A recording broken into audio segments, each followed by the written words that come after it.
Assalamualaikum warahmatullahi wabarakatuh. Pada video kali ini kita akan membahas kisah permusuhan iblis dengan Nabi Adam. Jangan lupa like dan subscribe dulu channel ini supaya berkah. Mari kita mulai. ولقد مكناكم في الأرض وجعلنا لكم فيها معايش قليلا ما تشكرون ولقد خلقناكم ثم صورناكم ثم قلنا للملائكة اسجدوا لآدم فسجدوا إلى إبليس لم يكن من الساجدين قال ما منعك ألا تسجد إذ أمرتك قال أنا خير منه خلقتني من نار وخلقته من طين قال فاهبط منها فما يكون لك أن تتكبر فيها فاخرج إنك من الصاغرين قال انظرني إلى يوم يبعثون قال إنك من المنظرين قال فبما أغويتني لأقعدن لهم صراطك المستقيم ثم لآتينهم من بين أيديهم ومن خلفهم وعن أيمانهم وعن شمائلهم ولا تجد أكثرهم شاكرين قال اخرج منها مذءوما مدحورا لمن تبعك منهم لأملأن جهنم منكم أجمعين. Surat Al-A'raf, ayat 11-18. Ayat 11. Sesungguhnya kami telah menciptakan kamu Adam, lalu kami bentuk tubuhmu, kemudian kami katakan kepada para malaikat, bersujudlah kamu kepada Adam, maka mereka pun bersujud kecuali iblis. Dia tidak termasuk mereka yang bersujud. Ayat 12. Allah berfirman, apakah yang menghalangimu untuk bersujud kepada Adam di waktu aku menyuruhmu? Menjawab iblis, saya lebih baik daripadanya, engkau ciptakan saya dari api sedang dia, engkau ciptakan dari tanah. Ayat 13. Allah berfirman, turunlah kamu dari surga itu, karena kamu sepatutnya menyombongkan diri di dalamnya, maka keluarlah, sesungguhnya kamu termasuk orang-orang yang hina. Ayat 14. Iblis menjawab, beri tangguhlah saya sampai waktu mereka dibangkitkan. Ayat 15. Allah berfirman, sesungguhnya kamu termasuk mereka yang diberi tangguh. Ayat 16. Iblis menjawab, karena engkau telah menghukum saya tersesat, saya benar-benar akan menghalang-halangi mereka dari jalan engkau yang lurus. Ayat 17, kemudian saya akan mendatangi mereka dari muka dan dari belakang mereka, dari kanan dan dari kiri mereka, dan engkau tidak akan mendapati kebanyakan mereka bersyukur taat. Ayat 18. Allah berfirman, keluarlah kamu dari surga itu sebagai orang terhina lagi terusir. Sesungguhnya barang siapa di antara mereka mengikuti kamu, benar-benar aku akan mengisi neraka jahanam dengan kamu semuanya. Qs. Al-A'raf, 11-18. Kisah permusuhan iblis dengan Adam. Allah Maha Kuasa terhadap keinginannya. Apa yang Dia kehendaki pasti terjadi. Dia telah menciptakan Adam, alaihi salam dari saripati tanah. Tanah yang dibentuk dengan sedemikian rupa sehingga sempurna bentuknya, lalu Allah meniupkan ruh padanya sehingga jadilah makhluk hidup yang bernyawa bernama Allah memberinya segala macam ilmu yang membuatnya unggul atas malaikat.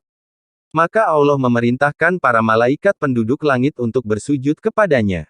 Semua malaikat bersujud menghormat kepada Adam, alaihi salam. Namun iblis yang berada di sana tidak mau ikut bersujud dan lebih memilih durhaka terhadap perintah Allah. Siapakah iblis? Biarlah Allah sendiri yang menjelaskan. Allah berfirman, dia adalah dari golongan jin, maka ia mendurhakai perintah Tuhannya, surat Al-Kahfi, ayat 50. Jadi iblis adalah salah satu makhluk dari kalangan jin. Sebenarnya ada perbedaan pendapat di kalangan ulama apakah iblis itu termasuk malaikat atau dari kalangan bangsa jin. Namun pendapat yang kuat adalah yang menyatakan iblis adalah dari kalangan jin. Karena nas teks dalam Al-Quran jelas mengatakan seperti itu. Lalu ulama sepakat bahwa iblis diciptakan dari api dan menurut Mujahid seorang ahli tafsir dari kalangan tabi'in bahwa bapak moyang jin adalah jan. Mengapa iblis tidak mau bersujud kepada Adam? Sesungguhnya ketidakmauan iblis untuk bersujud kepada Adam, alaihi salam adalah karena dengki dan takabur. Hal ini jelas dari firman Allah di atas yaitu ketika Allah bertanya kepada iblis, apakah yang menghalangimu untuk bersujud kepada Adam di waktu aku menyuruhmu? Iblis menjawab, saya lebih baik daripadanya, engkau ciptakan aku dari api sedang engkau ciptakan dia dari tanah. Surat Al-A'raf ayat 13. Dalam ayat lain Allah menyebutkan penyebab keengganan iblis secara tegas yaitu karena ketaburannya, Allah berfirman, ia enggan dan takabur dan ia golongan orang-orang yang kafir. Surat Al-Baqarah, ayat 34.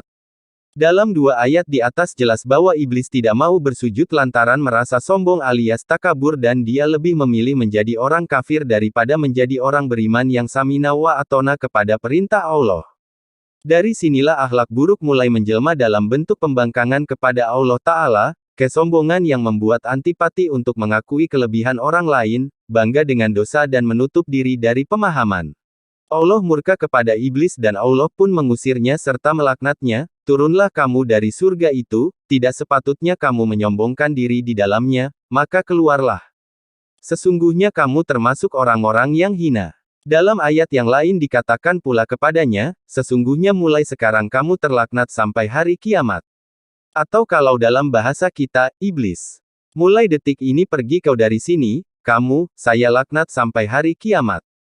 Tidak boleh ada orang sombong di hadapanku.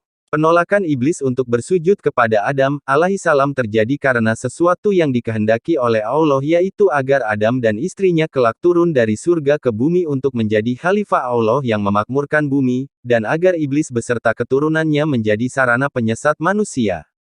Setelah iblis diusir dan dilaknat serta dihinakan, dia putus asa dari rahmat Allah, tidak bertobat dan memperbaiki kesalahan namun justru ingin balas dendam kepada Adam dan keturunannya. Iblis berkata kepada Allah, beri tangguhlah saya sampai waktu mereka dibangkitkan. Para ulama menafsirkan, maksud beri tangguhlah saya sampai hari kebangkitan adalah berikanlah saya kehidupan sampai hari kiamat, artinya iblis minta supaya tidak matikan oleh Allah kecuali telah datang hari kiamat. Permintaan ini dikabulkan oleh Allah, Allah berfirman, sesungguhnya kamu termasuk mereka yang diberi tangguh. Maka telah menjadi keputusan Allah bahwa iblis akan terus hidup sampai hari kiamat, sebagaimana para malaikat. Dan kelak semuanya akan mati, kecuali Allah Rabbul Alamin.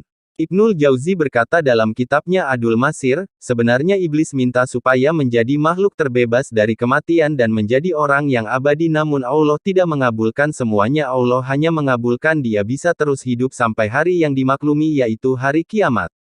Hal ini bisa semakin jelas bila dilihat dalam surat Al-Hijr, ayat 38. Setelah dikabulkan permintaannya, iblis menjelaskan alasannya yaitu supaya bisa menyesatkan anak keturunan Adam dari masa ke masa, sehingga setiap anak keturunan Adam pasti mendapat godaan dari iblis atau bala tentaranya yaitu para setan dari kalangan jin dan manusia. Iblis berjanji di hadapan Allah bahwasannya dia akan menjerumuskan manusia ke dalam maksiat dengan segala kemampuannya. Dia akan mendatangi manusia dari arah depan, belakang, kanan dan kiri dan bawah.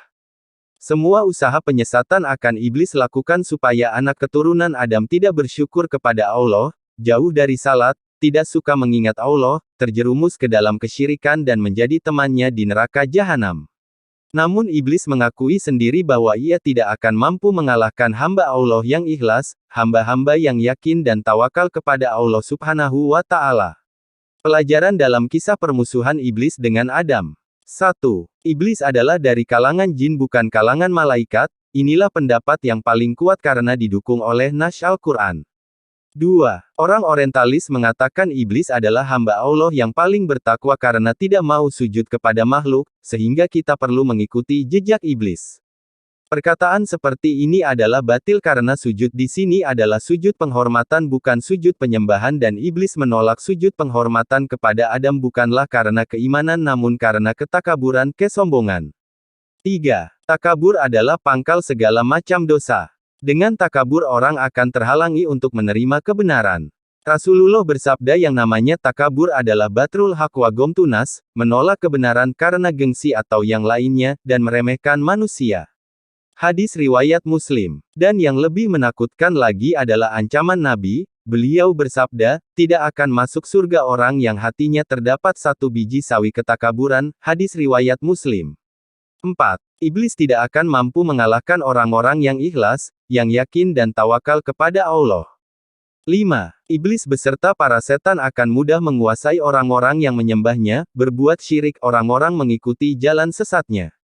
6. Sangat banyak cara iblis dan bala tentaranya untuk menjerumuskan manusia ke dalam kesesatan dan maksiat, maka seorang hamba hendaknya mempersenjatai diri dengan selalu menambah ilmu syar'i, karena orang yang paham dengan agama lebih sulit dijerumuskan oleh setan ke dalam kesesatan dan maksiat daripada orang yang bodoh yang tidak mengerti agama. Dan hendaknya pula seorang hamba selalu berdoa kepada Allah memohon perlindungan dari godaan setan lalu tawakal serta ikhlas dalam beribadah hanya untuk mencari ridho Allah.